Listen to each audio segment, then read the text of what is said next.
clearly a difference between a Zyder back then and a Tater Bay.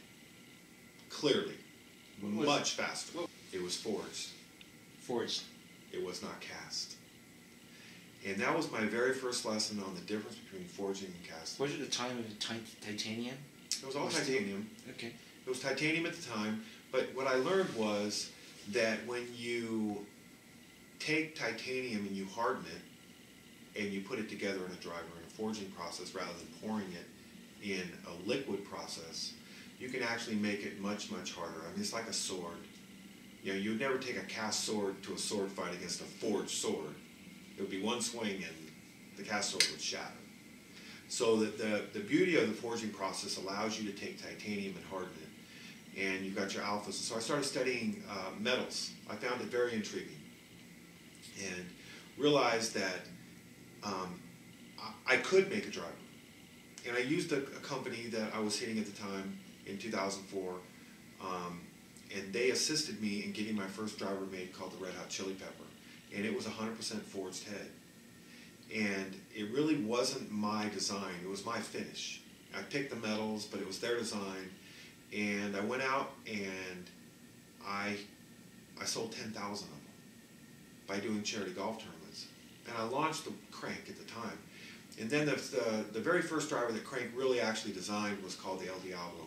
And I started studying metals then and heat treating in your SP700s and 15333s and how hard can you make them and what's the heat treating process. So I started making drivers, and so what happened was I did it originally because it was intriguing, and then I started selling lots and lots and lots of drivers, and we started winning world championships. And so when I started Krank Golf, I believed that we could design a superior product by really dialing in what makes a driver perform better. And clearly it had to be forged. It had to be cut face forged using beta titanium faces, hardening, and then creating rigidity in body. And that's really the beginning of this entire Krank process of thinking was the El Diablo driver. And we have now carried that forward through the Rage Black, and now the Formula 5. And the Formula 5 is the fastest driver in the world, period, verified by TrackMan and anybody else who cares to look into it.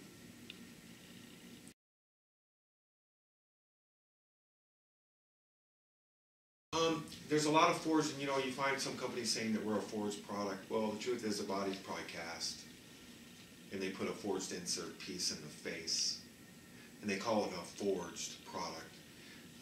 And there are other drivers that are 100% forged. Really, the difference with the Formula 5, and it's kind of a trade secret, but it's not something that people, they can cut our drivers open and they can look at what they are. I mean, all the majors have Formula 5s cut up on their desk, I know that, I've seen pictures. But what makes the Formula 5 different than a regular forged driver is we have to be #1 cut face.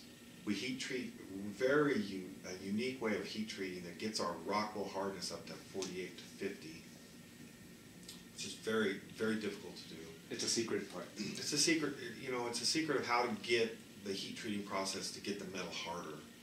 Because really, most factories in China, and we're currently manufacturing in China, is that the head itself is, they believe that you can only Rockwell harden up to about 42.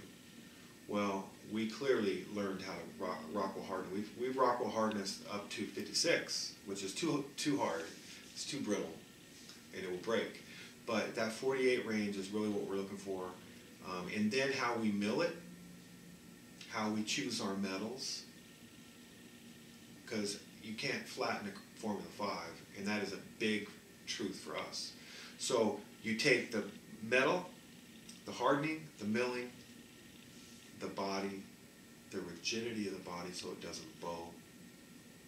So, and then our welds are very unique on how to keep the face and the body together. And so that when the ball hits the face, it doesn't flatten the face. And the body stores energy rather than bowing. So our goal really is to keep the energy in the front third of the head so that it will rebound back quickly to the ball, which creates more speed.